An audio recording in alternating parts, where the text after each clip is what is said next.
भाइयों, अभी बहुत ही कुछ महत्वपूर्ण मुद्दे के ऊपर बातचीत आपके सामने रखेंगे हमारे प्रदेश के प्रवक्ता अभिजीत जसरोटिया जी, जनरल राकेश जी रिटायर्ड। उनके साथ में है वाईवी शर्मा जी। बहुत बहुत धन्यवाद आपका डॉक्टर प्रदीप जी। देखिए, आज का जो विषय है वो एक बड़ा इंपॉर्टेंट विषय है। जिस तरह से कल उमर अब्दुल्ला साहब ने एक बड़ी तल्खी के अंदर जो एक बात कही है, उसके रिकॉर्डिंग हम उसके जो रिस्पांस में हम अपनी बात कहना चाहते हैं। क्योंकि उमर साहब ने पूछा हमसे, क्योंकि जब उनसे ये सवाल पूछा गया माननीय तरुण चुग जी द्वारा कि आप बताएं और हमसे हमारे साथ आप टेररिज्म के ऊपर, इन सभी चीजों के ऊपर आप 1-to-1 बहस के लिए आप लोग आ जाए, तो जिस तरह से उन्होंने कहा कि तरुण चुग जी कौन है, तो मैं जरा उमर साहब को बताना चाहता हूं कि वो कौन है। तो सबसे बड़ी बात यह आती है उमर साहब कि ये वो उस पॉलिटिकल पार्टी के, जो विश्व की सबसे बड़ी पॉलिटिकल पार्टी है, उसके जनरल सेक्रेटरी है। और ये भी आपको बताना चाहता हूं उमर साहब कि ये उसी पॉलिटिकल पार्टी के जनरल सेक्रेटरी हैं जिस पॉलिटिकल पार्टी ने आपको उंगली थमाकर तो यूनियन मंत्रालय दिखाया था। सबसे पहले आपने अगर कहीं पर जो ट्रेनिंग ली थी वो यहीं पर पाई थी। तो कम से कम इतनी जल्दी ना भूल जाएं इन सब चीजों को। अगर आपको हमारी पॉलिटिकल पार्टी का नाम याद नहीं है, हमारे लीडर्स का नाम याद नहीं है, तो इसमें कसूर आपका है, हमारा नहीं है।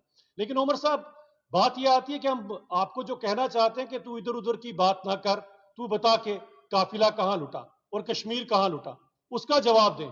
ये छोड़ दीजिए कौन क्या है क्या नहीं, हम आपसे जो सवाल पूछे उसका जवाब दीजिए। क्योंकि जम्मू कश्मीर की जनता आपसे और आपकी नेशनल कॉन्फ्रेंस से पूछना चाहती है कि हमें बताएं ये काफिला कहां लुटा और कश्मीर कहां लुटा और जम्मू कहां लुटा। उसका जवाब आप नहीं दे रहे हैं। और आज जो अलायंस आपने किया है, इस अलायंस की हिस्ट्री हमें अच्छी तरह से पता है। आज तो आप कहते हैं, फिर से लोगों को बता रहे हैं कि मैं मजबूरी में कांग्रेस के साथ अलायंस बना रहा हूं। लेकिन ये मजबूरी आपकी कब से चलती आ रही है? कब से आप जम्मू कश्मीर के लोगों को बेवकूफ बना रहे हैं? हम पीछे चले जाएं तो नेहरू जी का शेख साहब के साथ जो था अकॉर्ड, वो हमें याद नहीं है क्या?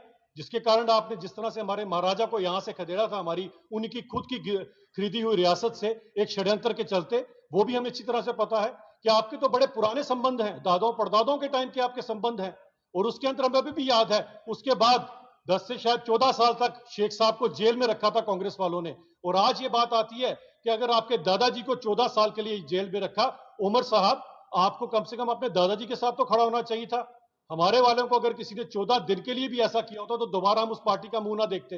लेकिन आपने सियासी मजबूरी समझिए कि आज आप फिर से उसी कांग्रेस के साथ जा रहे हैं। और हमें अभी भी याद है उसके बाद जो इंदिरा शेख अकॉर्ड हुआ था, और उस समय जब शेख साहब ने जो आज डिमांड आप कर रहे हैं, उसी समय शेख साहब ने प्री 53 की डिमांड की थी, जिसे आप ही की दादी जी ने सिरे से खारिज कर दिया था। और आज जिसे राहुल गांधी जी की दादी जी ने सिरे से खारिज कर दिया था। और आज राहुल गांधी जी उसी के नक्शे कदम पर चलते हुए अपनी दादी जी को गलत साबित करने पे तुले हुए हैं। तो राहुल गांधी जी को भी जवाब देना पड़ेगा कि वो क्या था। आज क्या राहुल गांधी जी ठीक है या उनकी दादी जी ठीक थी? और उसके बाद जो अकॉर्ड हुआ, ये तो आपके खानदानी अकॉर्ड चलते आ रहे हैं। ये जनता तो बीच में पिस रही है आपके इसी अकॉर्ड के अंदर। कभी कोई किसी के साथ अकॉर्ड बनाता है। और आपको याद होगा जो जम्मू कश्मीर का दुर्भाग्य था, वो था राजीव और फारूक साहब का अकॉर्ड और 87 की रिगिंग, जिसके बाद बंदूक यहां पर दाखिल हुई। और आज आपको जवाब देना पड़ेगा उमर साहब, वो 1.5 लाख लोग जो कब्रों में दफन है, उसका जवाब कौन देगा? जरा मुझे फिर बताएं। आज फिर से आप ऑटोनॉमी की बात करना शुरू हो गए। आप फिर से जो अमन सुकून यहां पर आया हुआ है, उसको आप फिर से वापस उसी कगार पे लाकर खड़ा कर देना चाहते हैं। तो उमर साहब, इन सब चीजों का जवाब आप कब देंगे लोगों को? ये आपको बताना पड़ेगा। आज तो जिस हिसाब से आप ऑटोनॉमी की बात कर रहे हैं, 2.5 करोड़ से ज्यादा यहां पर सैलानी आए हैं। आप और राहुल गांधी जी क्या चाहते हैं? ये 2.5 करोड़ के सैलानी फिर से वीजा लेकर यहां पर आए? और जब वीजा लेकर यहां पर आएंगे तो क्या 2.5 भी पीछे रह जाएंगे? तो कहां जाएंगे जम्मू कश्मीर के लोग? कहां जाएंगे वो कश्मीर के लोग जिसने पिछले 5-10 सालों से जो कम से कम उनकी खुशहाली देखी है? ये किस तरह की राजनीति आज उमर साहब और राहुल गांधी जी कर रहे हैं? ये जम्मू कश्मीर की जनता आपसे जवाब मांगती है। वो गुज्जर बकरवाल भाई जिनको आपने, जिनकी उत्पीड़ना की और आज तक जिनको कभी आपने उनके हक नहीं दिए, आज अगर उनको 50-60 साल बाद उनके पॉलिटिकल हक और बाकी हक मिले हैं, आज क्यों आप और राहुल गांधी जी उनके हक छीनने पर उमादा हुए हैं? आज क्यों हमारी बच्चियों को जो 50-60 साल बाद हक मिले हैं, क्यों उमर साहब और राहुल गांधी जी उनसे वो हक छीनने पर उमादा हुए हैं? और वेस्ट पाक और पीओजे के रेफ्यूजी, इसके अंदर मैं राहुल गांधी जी को बताना चाहता हूं कि जरा ये चीज क्या हम हमारे रेफ्यूजी भाइयों को बताएं जिन्हें 60 साल तक अपने देश के अंदर आपने एलियंस की जिंदगी बताने पर मजबूर किया था। आज राहुल गांधी जी और उमर साहब उनसे हक क्यों छीनने का उमादा हुए हैं? और सबसे बड़ी बात पहाड़ी समुदाय की। और मैं इन सब चीजों को कह के ये बताना चाहता हूं कि आप सभी लोग सचेत हो जाएं कि ये जो अलायंस जो नेहरू जी के टाइम से और शेख साहब के टाइम से शुरू हुआ, आज फिर से हमारे देश को वहां पर ले जाने की फिराक में है। क्या उमर साहब हैं और क्या राहुल गांधी जी हैं। और इन सब चीजों का जवाब आज उमर साहब को देना पड़ेगा कि ये बताएं कि इन सब लोगों की जो उत्पीड़ना हुई है, इसके जिम्मेवार आपकी जो पॉलिटिकल पार्टी, आज किस एजेंडे के साथ आप लोगों के बीच में जा रहे हैं और लोगों को फिर क्यों बरगलाने के लिए आप वादा हो चुके हैं। क्या जो खुशहाली कश्मीर में आई है वो आपको मंजूर नहीं है? क्या आपको वही चीजें पसंद है, वही खून खराबा पसंद है? क्योंकि राहुल जी गांधी जी ने तो अपना खून का रिश्ता बता दिया। वो खून का नहीं, वो लहू लुहान करने का रिश्ता है राहुल गांधी जी का। और वही लहू लुहान करने का रिश्ता 1.5 लाख से ज्यादा कब्रों में और शमशानों में लोग चले गए। लेकिन आप दोनों फिर से जो नया आपने राहुल ओमर जो अकॉर्ड बनाया है, इसमें जम्मू कश्मीर में और कब्रें देखना चाहते हैं और शमशानों में जो मासूम जो है वो जलते देखना चाहते हैं। ये घिनौनी राजनीति है। मैं सचेत करना चाहता हूं ओमर साहब आपको कि इस तरह की राजनीति ना करें। और इस तरह की राजनीति से किसी को कुछ नहीं मिलेगा। हम चाहते हैं कि जम्मू कश्मीर अमन और सुकून और सुख चैन के लिए जैसे आगे चल रहा है, और अमन जम्मू कश्मीर वो जगह जहां हर इंसान सुख शांति से जीना चाहता है। लेकिन अपने पॉलिटिकल बेनिफिट के लिए जिस तरह की राजनीति आप कर रहे हैं, इससे सचेत हो जाइए। और मैं जम्मू कश्मीर के लोगों को भी इस चीज कहना चाहता हूं कि इनके इस अकॉर्ड को शेख साहब के टाइम से, नेहरू जी के टाइम से याद करें। ये जो अकॉर्ड आपस में करते हैं, सीटों के लिए अकॉर्ड करते हैं, आप लोगों को बरगलाने के लिए करते हैं। इससे आज आपको सबको लोगों को आगाह कर देना चाहता हूं, कहीं ऐसा ना हो कि फिर से 5 अगस्त 2019 से पहले का मंजर हो जाए। कहीं ऐसा ना हो कि 2.5 करोड़ लोगों को फिर से यहां वीजा लेकर आना पड़े और हमें भी यहां से वीजा लेकर जाना पड़े, क्योंकि इनके मंसूबे कुछ इसी तरह के हैं। इनको अमन सुकून बिल्कुल पसंद नहीं है। तभी यहां पर यह खून का रिश्ता, लहू लुहान करने का रिश्ता, जिसके ऊपर स्टैंप लगाते हैं राहुल गांधी जी और उमर साहब की पार्टी अपने मैनिफेस्टो के अंदर उसको लिखती है। तो ये आपको हम बताना चाहते थे। अब आपका कोई सवाल है या आप कोई बात करना चाहते हैं? एनडीए में उमर साहब और फारूक साहब आपकी एनडीए सरकार में, भाजपा की सरकार में ये मिनिस्टर रहे, आपने खुद इनके साथ जो है लाइन किया था। मैंने वो स्टार्टिंग में ही बोल दिया कि उमर साहब को उंगली पकड़ के चलना हम ही ने सिखाया था। नहीं, आपके हमने बताया, हम तो सभी को वो मंत्री भी रहे हैं, बिल उनको एनर्जी मिनिस्टर बनाया गया, सोलर एनर्जी का, फारूक साहब को। हम तो पूरी कोशिश करते हैं इस देश के जितने बासिंदे हैं सबके सब देश को आगे बढ़ाने के लिए हमारे साथ चलें, क्योंकि हमारे लिए सर्वप्रथम देश है, उसके बाद पार्टी और लास्ट में अपना आप होता है। हम तो पूरी कोशिश करते हैं। हमने हर जगह पे कोशिश की। अगर कोई वहां पर नहीं जाना चाहता, किसी के लिए अपने परिवार की राजनीति ज्यादा है, तो उसमें हम क्या कर सकते हैं। अभिषेक जी, एक सिंपल सा सवाल रहेगा मेरा। भारतीय जनता पार्टी सांबा डिस्ट्रिक्ट के प्रेसिडेंट ने ये कहा है कि अब भारतीय जनता पार्टी जो है वो शेख मोहम्मद अब्दुल्ला का दिखाया हुआ जो रास्ता था और विचारधारा थी, अब उस पर चलने लगी है। उस पर जरा जवाब देंगे?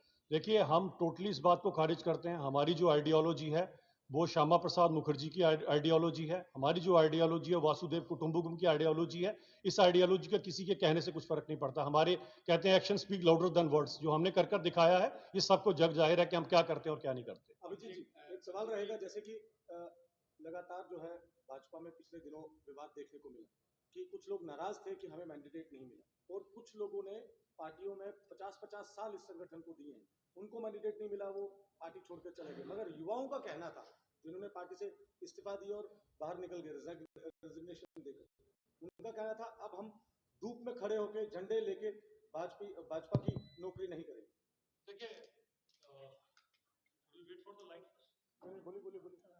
देखिए, सबसे बड़ी ये चीज आती है, मैं आपको, मुझे कहना तो नहीं चाहिए था, लेकिन अब आप लोगों ने इमोशनल कर दिया तो मैं अपनी बात कह दूंगा। मैं वैसे भी दिल की बात आपसे करता हूँ। जब मैं इस पॉलिटिकल पार्टी में आया था ना, तो आपको पता होगा मैं संघ का प्राथमिक भी हूँ। पहले मैं कहा था, आपको ये अच्छी तरह से पता है। सबसे बड़ी बात आती है, आपको आइडियोलॉजी के साथ जुड़ना पड़ता है। जब आप आइडियोलॉजी के साथ जुड़ते हैं तो भारतीय जनता पार्टी की जो आइडियोलॉजी है वो सर्वप्रथम देश है, उसके बाद पार्टी और लास्ट में अपना आप है। जब लास्ट में अपना आप है तो ये बातें कहीं नहीं आती। संगठन जो तय करता है उसके साथ हर इंसान खड़ा होता है, और जो अगर इस तरह की बात कोई भी करेगा, इसका मतलब वो भारतीय जनता पार्टी को, संगठन को समझ ही नहीं पाया।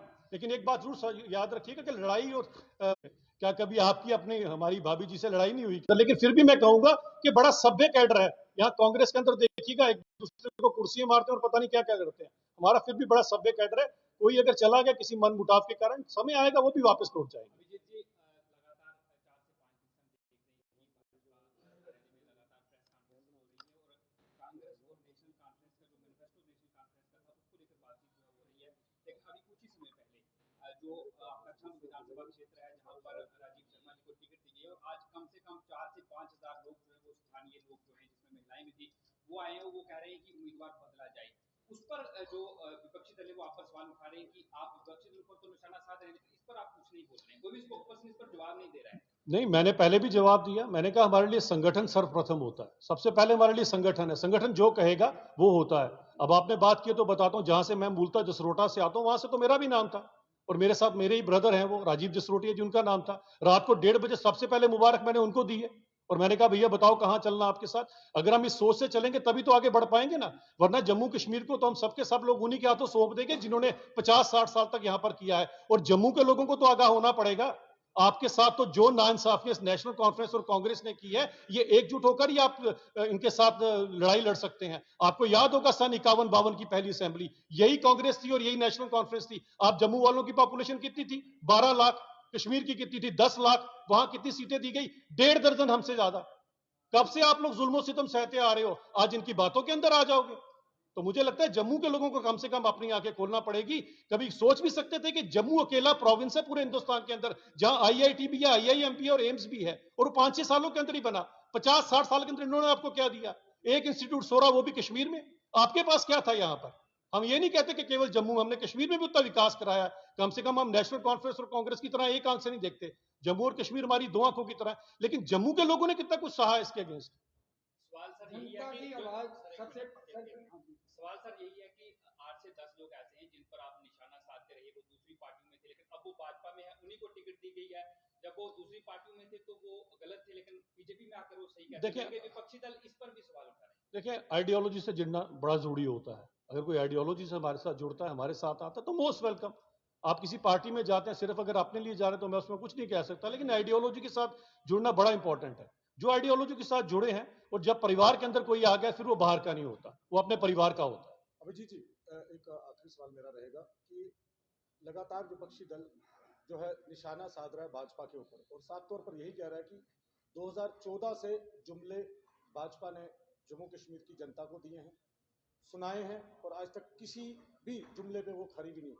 अरे बताएं, जुमले इनके हैं या हमारे हैं? 51-52 का मैंने आपको पहले बता दिया, 87 की रिगिंग मैंने इनकी बता दी आपको। उसके बाद सोचिए ऐसी कौन सी आपके पास जादू की छड़ी थी कि 10 साल आप कश्मीर के लोगों को, जम्मू के लोगों को छोड़कर लंदन चले गए और आके फिर से आपने सरकार बना ली। आज इनकी दिक्कत समझिए। दिक्कत इनकी ये है कि वो जमाना चला गया कि 5,000 के वोटों से आप एमएलए बनेंगे, 10,000 के वोटों से मंत्री बनेंगे, और 15,000 के वोटों से मुख्यमंत्री बनेंगे। आज तो लाखों वोट लेना पड़े हैं, तभी तो उमर साहब भी हार गए और महबूबा मुफ्ती साहब भी हार गई। यही तो है जमहूरियत। 3 टायर सिस्टम किसने रिस्टोर किया? हमने रिस्टोर किया। तो जुमले इनके हैं या हमारे हैं? जरा बताएं जरा। 2.5 लाख की बैकडोर अपॉइंटमेंट है पीडीपी के अंदर, तो रातों रात मामा भांजा जी केएस ऑफिसर बन गए, और फिर खुद ही उमर साहब ने शोर मचाया तो नीचे उतारना पड़ा।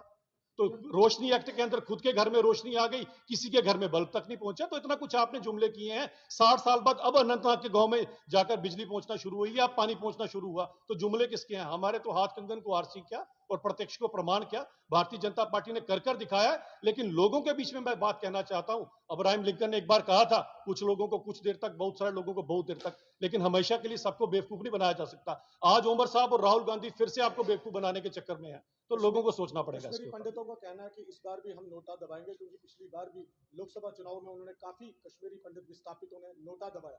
आज हमने जब उनसे बात की, उन्होंने साफ तौर पर यही कहा कि अब हम नोटा दबाएंगे, क्योंकि हर एक पॉलिटिकल पार्टी ने हमें हमेशा से यूज किया। देखिए, सबसे बड़ी बात कश्मीरी पंडित समाज को मैं कहना चाहता हूं, आपके कश्मीरी हिंदू समाज को, कि आपके सबसे बड़े कोई गुनाहगार थे तो बीटा कराटे, शबीर शाह और यासीन मलिक जैसे लोग, ये 30-30 साल किन की कुर्सियों के पीछे छुपे हुए थे?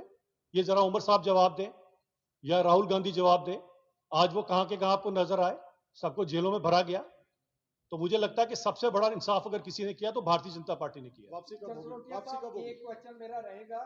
10 साल आपकी सरकार रही है, आपने कहा कि वहां पे पूरी तरह से शांति है, पत्थरबाजी नहीं है, आतंकवाद का कमर तोड़ दिया है, लेकिन अभी तक कश्मीरी पंडितों जो विस्थापित है, एक भी बंदा वहां पे अभी वापस नहीं किया। क्या कहेंगे इसके ऊपर आप? जब यहाँ के नेता आज भी ऑटोनॉमी की बात करेंगे, आज भी इस तरह के उत्पीड़न की बात करेंगे, आज भी पहले तो कश्मीरी हिंदुओं को उन्होंने वहां से खदेड़ा और उनकी उत्पीड़ना की, आज उनके पीछे जो उनके चिन्ह रह चुके हैं, जो पर्वत रह चुके हैं, आज उनके भी नाम बदल पर जब पार्टी आएगी तो इनसे ये सवाल पूछे ज्यादा बेहतर है। आज तो उमर साहब मुझे लगता है लोगों को पर्वतों को भी नहीं बख्श रहे हैं, उनको भी इन्वॉल्व कर रहे हैं कि किसी तरह से मैं सीट जीत जाऊं, जो कि जीत नहीं पाएंगे, क्योंकि ये कायनात जो है ना, जो कुदरत है ये इंसाफ करती है, और इंसाफ यही है कि भारतीय जनता पार्टी यहाँ सरकार बनाएगी। जम्मू में कितनी सीटों पर भाजपा जो है वो दावा बोलने वाली है? देखिए, पहली सबसे बड़ी बात मैं जो आपको थोड़े में ही बता देता हूँ कि भारतीय जनता पार्टी के बिना जम्मू कश्मीर की सरकार बनना असंभव है।